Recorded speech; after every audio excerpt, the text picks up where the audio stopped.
I want to thank you, also the organizer, for inviting me to give a completely new audience to me. I used to talk to breeders, geneticists, students. I never talked to a group of nutritional or health scientists. It's actually nice to get away from medicine in this time of the year. Guess what's the temperature in medicine today? 4F. So it's 20 minus Celsius. So I told my wife, I said, I'm only 10 minutes from the beach. That made her jealous. But anyway, so I'm going to talk about acrylamide and the potato. And actually, I was hired as a potato breeder in 1995 by the Department of Horticulture in UW-Madison. And I directed the breeding program for 10 years. So I work with growers, farmers directly.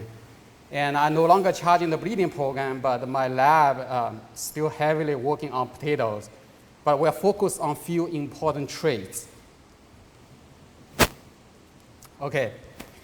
So I guess not everyone knows too much about potatoes. So I want to give you a very, very brief view about potato, the value of this crop. And so I talk about this every once in a while. I surprise some people. And a lot of people don't think a potato is a food crop in many countries. And actually, it's a number 3 food crop. And you can imagine which is number 1 and which is number 2. But you look at this number, it is actually pretty scary. And in this country, we consume 125 pounds of potato per person per year. This is actually an amazing number. And I can tell you, I still remember one year I got a review of one of my grant proposals. And one guy said, you know, the science looks pretty good, but I really hesitate to support someone doing some science to promote the obesity of this country. Because they think a potato actually promote obesity. But potato in the 60s, in the 50s, actually was labeled as a very healthy food. And, but everything changed because of the fast food. So if you look at this crop in this country, in the United States, and it produced about $3 to $4 billion of crop. That's the farm gate value. And then what's add up significantly is the process industry. As everyone you know that the French fry and the potato chips. And I came to this country in 1989, January 1st, 1989. I remember that China had the first McDonald's in 1988 in Beijing. And now they have 2,000 last year. They just surpassed 2,000. And I don't know, somebody told me in another 20 years, they're going to catch United States. We have about 8,000 McDonald's in this country. Okay. But very important, and this is also very important, and we actually export a lot of potato product, which include a starch product, potato chip, and French fry. And last year, it surpassed, 2011, it surpassed $1.5 billion. And this is actually pretty important if you work in the agricultural sectors. Because I'm from China, one of the biggest problem between China and the United States is actually the trading deficit. And we buy a lot of stuff from China, but China doesn't buy enough stuff from the United States. And that's, of course, that's a very complicated issue because we don't want to sell a lot of stuff to China because we worry about military development whatsoever. But this is something we can really sell is actually egg product. But there's a lot of problem to sell egg products. So there's a lot of emphasis from USDA to promote export our egg product. And this number is increasing every year. I remember it was 2005 was only about $600 million. So it has been doubled in the last 5-6 years. Okay, so I know I'm going to face some very difficult questions because I never talked to an audience like this. So before you guys ask me questions, I want to ask you some questions. All right. So how long can you leave your potato in your kitchen after you are bought from grocery stores? How long? About 1 month? Okay. If you put more than 1 month, what's going to happen? Sprouts. Okay, everybody knows. All right. Everyone, I assume we have many food scientists here. What is the shelf life of a bag of potato chip? You guys know? Depends on the oil, okay. But approximately couple months, few weeks, right? Okay. So this is why you cannot put your potatoes in the room temperature. You bought from grocery store, you have to put it in the refrigerator, right? Because it's going to rot, it's going to sprout, it's going to a lot of problem. But that one additional problem is associated with the shelf life of potato chips. So think about, we harvest the potato in October, and we will make potato chips. And that potato chip bag of potato chip only lasts for a couple months. That it tells you that the potato chipping factory, they are making new bags of potato chips all year long, right? They will need supply of potato tubers until the next crop. And you're talking about 8 to 9 months of storage. It is almost impossible to store 8 to 9 months of majority of the varieties. It's almost impossible. They're going to rot. So you're going to do also storage research is number one in potato research, storage. And this is not associated with any other grain crop. Rice, wheat, corn, right? You harvest, you put it somewhere, nothing is going to happen. Potato is very, very different. You're talking about 80% of water in the tubers. And this is a huge issue. So there's a lot of research associated with storage in potato. Okay. Well, so we all know the problems. And we cannot put it in the room temperature, but we can just put it in the cold temperature, right? In this country, you know that we consume 40% of energy in the world. We have a lot of cold storage place. Just pour them in the cold storage. The problem is solved, right? Okay. Yes, partially solved. You can put it in the cold storage. You can partially solve the problem. The problem is actually come up with a new problem with cold storage. So what is the new problem? When you put the potato in the cold storage, the starch starts breaking down. It becomes sugars. When you have sugars in the potato, and when you slice to make potato chips, it will look like this. And this is actually our own, we made this potato chip in our own lab. You can see on the left side, on the left side, it's a potato chips made from, if you harvest a potato in the field or you put it in the room temperature for a couple of months, you make potato chips look like this, beautiful, gold and white colors. However, if you put the potato into a refrigerator just for 1 month, and this will look like this. And of course, you're not going to eat this. And this is called, there's a special term called cold-induced sweetening in the potato field, in the potato community. They call CIS. And when I was a breeder, actually, this was one of the main traits we worked on. And the breeder actually tried to develop a new variety, which you can put in the cold storage, but accumulate very limited of sugars. That's the thing we worked on.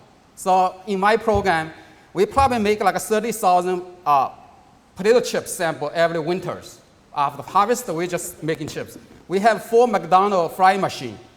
We're doing hundreds, thousands of potato chips. We try to select something which you can put in the cold, but accumulate a relatively small amount of sugar.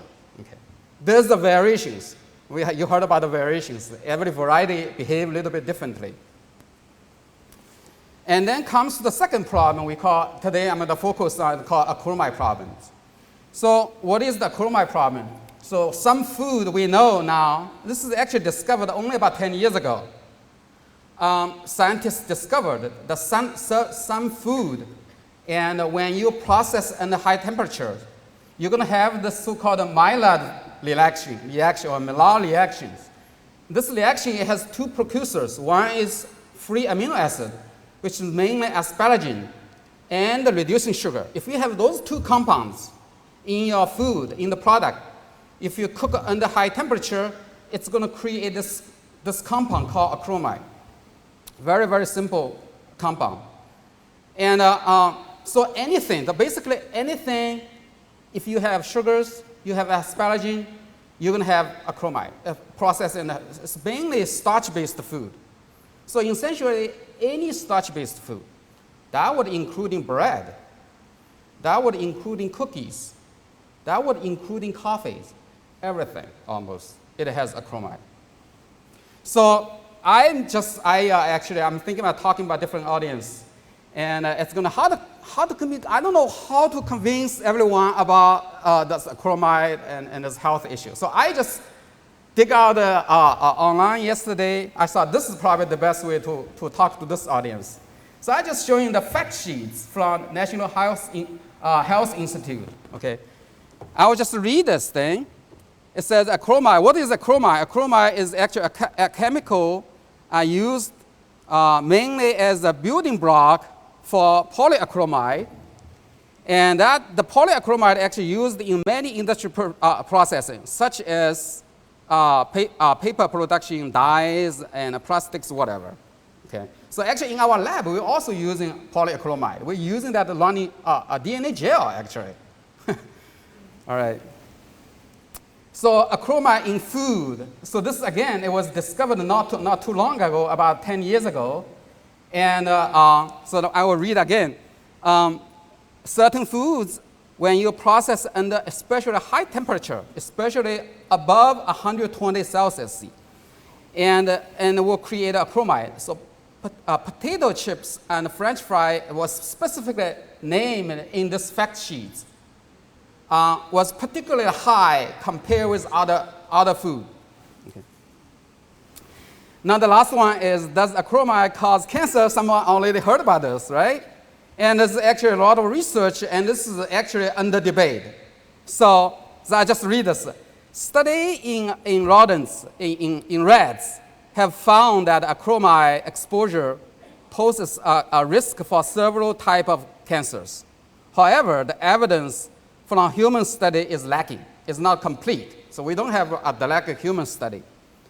Anyway, so if you're interested in about the relationship of cancer with acrylamide, you can dig out a lot of information about this. Okay. The main issue is the main media. So if you Google, if someone have a computer or cell phone, you Google, just type potato or French fry and cancer. You're going to dig out all those articles. You can see the title is very fascinating. Does French fry cause cancer? Whatever. A big potato chip scare or whatever. So it's all main mediums. Also, the point is, although acrylamide is labeled as potential carcinogen, but the main medium, a lot of people don't know exactly what's going on. And the FDA doesn't have any regulation on this. So it's a chaotic. So you're going to hear about a very famous state of California sued every food company a few years ago. And there's a lot of people don't understand what's going on. Actually, the USDA actually,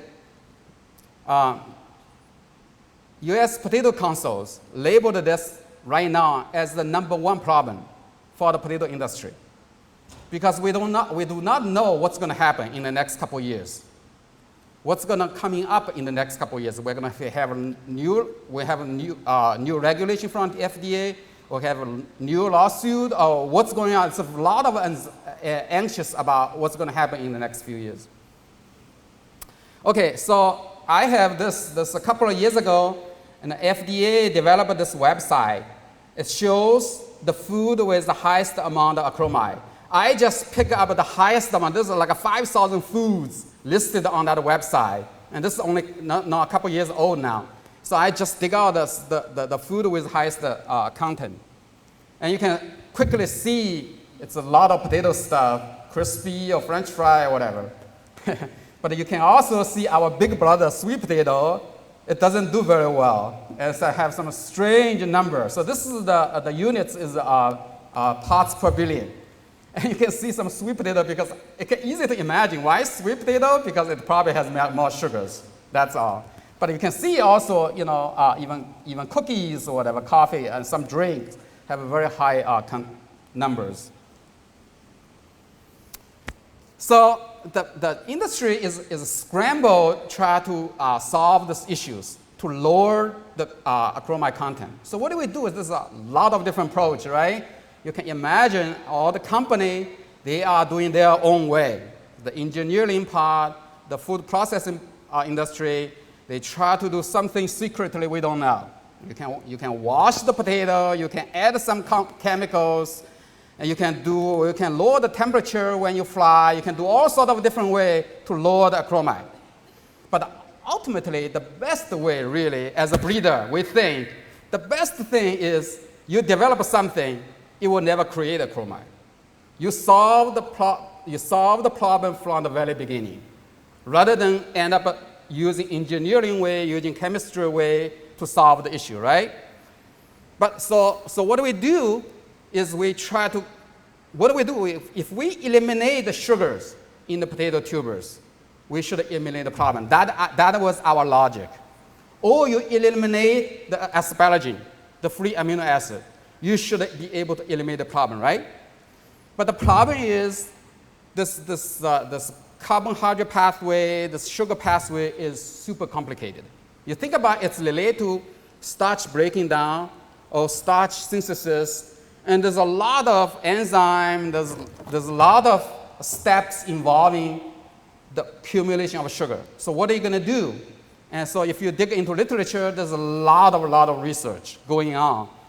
Because as I said, potato breeder try to develop something that accumulates slowly or accumulate very limited amount of sugars. So there's a lot of research, biochemical research, physiological research, and genetic research going on. So there's a lot of papers.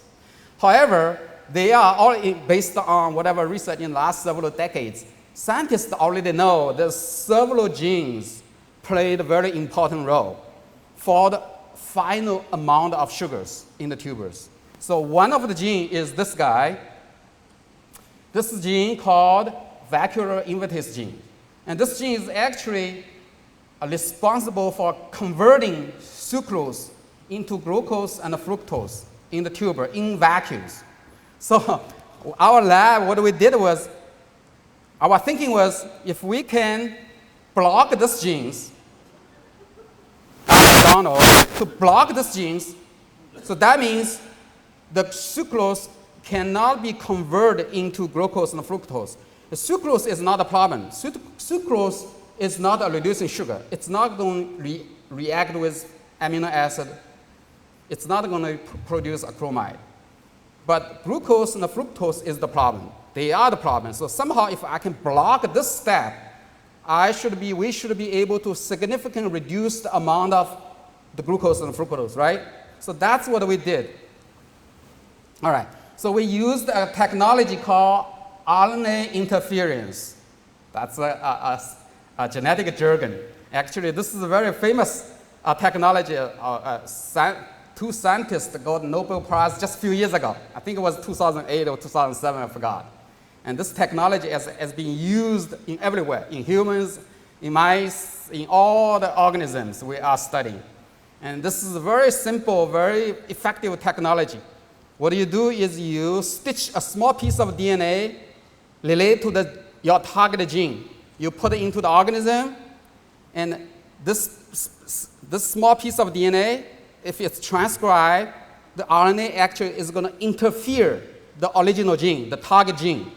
Thus, it's going to silence the target gene. So that's why it's called Rna silencing. And so we can easily create potato lines that this gene is somehow silenced. And you can see that the most left line is the control potatoes. You can see that the black band is the RNA, is the genes from this potato. And you can see a number of silencing lines. Actually, the level of silencing is different. Some are a significant silence, some are look like nothing happened. Now, this is the beauty of this technology because you can create different potato line with different level of silencing, so you can tell the impact of this particular gene to the final product, right? Okay, So this again, so you can see we actually create this particular variety called Katahdin. This is just a name of a potato variety. It's like an apple, Led Delicious, or whatever, Gala. So this is called Katahdin. And this potato variety, and we create this, basically, the gene is silenced in the different level of this variety. So you can see some of the line are only 39% silencing of this gene. Some of the line goes to almost 99% silencing. Okay. So what happens if you silence these genes? Okay. So of a regular potato, this gene is active. You can see that again, a potato, if you put it in the room temperature, if you just harvest from field, it gives you a very nice potato chip. If you put it in the refrigerator, as soon as 2 weeks, it gives you that very dark colors, very dramatically. Of course, the longer you store, the worse, the darker color you're going to see. And after 6 months, the potato chips look like chocolates, of course. So what happened to our silencing line? Okay. And the room temperature look very similar. Okay. And then after 2 weeks, this is what we exactly did about 2 years ago. We were very exciting. We create those lines. We put it in the refrigerator. Every 2 weeks, every 1 month, we will take some tubers to potato chips. It's very exciting. Okay. So this is very exciting. A couple years ago, and I went to a grower meeting, talked to the growers. So one of the first reaction from the growers is like, hey, Jimmy, your potato is greenhouse potato. I don't trust those pictures.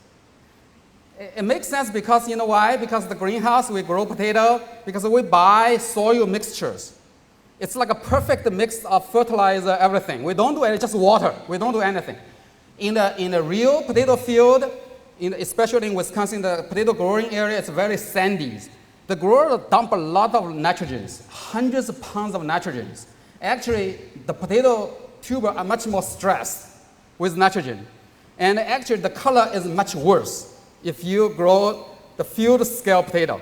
So the grower told me, he said, Jimmy, I want to see your potato line grow in the field.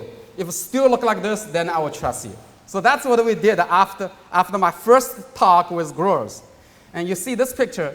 Those are potato chips. Those are big potato. You can see my last one is a small potato in greenhouse. And you have the first line is a regular potato. Then you have 3 different silencing lines, right? 3 different silencing lines. And they're all under room temperature, so they're all beautiful. You put it in the refrigerator for 1 month. The control look like this, become very dark. And you put it in a couple months, the potato look like this, okay? So, and you can see our silencing line, nothing happened. It's almost like a magic. I still have some people don't believe that, Jimmy, you made up those pictures. All right. So the next thing we did was, okay, Jimmy, that Katahdin, that variety is something special. Try different variety, show me, it still have the same impact. And that's what we did. That's what you have a couple of bag of potato chips. We recently did 5 different varieties, and you can see it has exactly the same impact. You can see also, you can see each line is a different variety, and then each line have a different level of silencing. So the best color is the more than 90% silencing. If you come here, the line actually have only less than 50% silencing. This one doesn't work very well. So the gene is really need to be shut down completely almost to reach this impact. So how about acrylamide? Okay, so you can see the acrylamide number, and you can see that the first column on the left side. If you have a potato, a regular potato, if you harvest, and the room temperature you harvest, you make potato chips, and you measure the amount of acrylamide. This is about 1,400 ppb parts per billion. So this is the number you see, about 1,000. You see some of the highest number you already see on my from the FDA website. And if you look at the silencing line, you have 3 different silencing lines here, right? Those numbers are a little bit lower than the controls and the room temperature. But the most amazing thing is the silencing line, when you put it in the refrigerator, you would, for a regular potato, you would expect the spiking number of acrylamide because the color became darker, you're going to get more acrylamide. For the silencing line, the number not only not get up, but going down a little bit. So I was actually also giving the talk to the growers. I said, guess the number of, if you have this regular potato, you put it in the refrigerator for a couple of weeks, you make potato chips, and then you measure the acrylamide, how much that number I didn't put. You guys guess how much. If you measure the acrylamide in that brown-looking potato chips, what's the number in that column? You will never guess. Of course, that kind of product has never existed in the market, so I try to tell you, okay. All right. So think about, so I talk about the final product really look promising, right? But the mechanism behind is try to block the production of sugars. So what exactly happened to those lines? Do they still have sugar or not? So that's what I'm going to see. You see this is the actual glucose profile of 5 different lines and stored in the cold at different time. You measure the amount of sugar. You can see that the control, after you store in the refrigerator about 2 weeks, the sugar just going up like a crazy, okay? And of course, then if we have a line like a Rna silencing line, which the gene is not really silenced, or you have 50% silencing, you can see the sugar come up. But if you have the gene is a 99% silence, you can see the sugar is never increased, even going down a little bit after first month. So maintain very limited amount of sugar, almost no sugars. And this is actually the invertase enzyme itself. You can see very limited invertase activity in the tubers because this gene is gone, there's no enzyme activities. Okay, I won't get it short. So even before we do this work, we were expecting that when you silence these genes, it may cause problem, right? Because most of the genes in a crop or in a human being, every gene plays its role. You cannot just silence it. We will only want to silence our cancer genes or uncle gene, whatever, right? We only want to silence the bad genes. And this gene may be very important. You cannot just silence it. So even before we do this work, our anxiety was silence this gene, whether it's going to reduce the yield, whether it's going to cause development problem of the plants. But we were very lucky to find silence of this gene doesn't really cause any problem. So that is promising for those type of lines directly used in agriculture. So actually, I already described very briefly about what we exactly did, because this is a group, it's not a genetics breeding group. What we exactly did. Okay, so what is this Rna silencing? It's actually very, very simple. So I tried using draw a very simple cartoon to explain this to you. So now we have this gene. This is the vacuolar invertase gene, which is about 2.4 kb gene, a small gene. Okay. So what we did is, the first thing we did is we amplify a very small piece of segment from this gene. In this case, we use about 0.5 kb. The gene is 2.4 kb, so it's like 20% of the gene. We can actually get down smaller. We can actually make the 100 kb base pair. That's probably enough. We can actually now using called microRNA. We need only 20 base pair of the gene. Okay, so we amplify a small fragment, and then we will insert the small fragment into a construct. Okay, this is a silencing construct, and then we will insert this construct into potato plants. What happens is, as I already explained, the small RNA derived from the small piece of DNA fragment is going to cause the silencing of the gene. So in a simple way to explain, we basically only introduce a small piece of DNA, which is derived from your targeted gene. That's simple. We are not introduce anything strange. We only introduce a piece of DNA, which is related to your targeted gene. Okay. All right, almost done. So think about this right now. There's no so-called GMO potato. We don't have any genetically modified potato right now in the industry. And why I'm optimistic about this? Okay. So there's a couple of reasons. One is this is so effective. We already demonstrate. We can pretty much convert any current variety into a variety look like this. it's going to resistant to whatever co-sweetening, right? We already did 4 different varieties. We're actually working on French fry variety right now. It's really beautiful. I just got a picture this morning from my postdoc on French fry variety.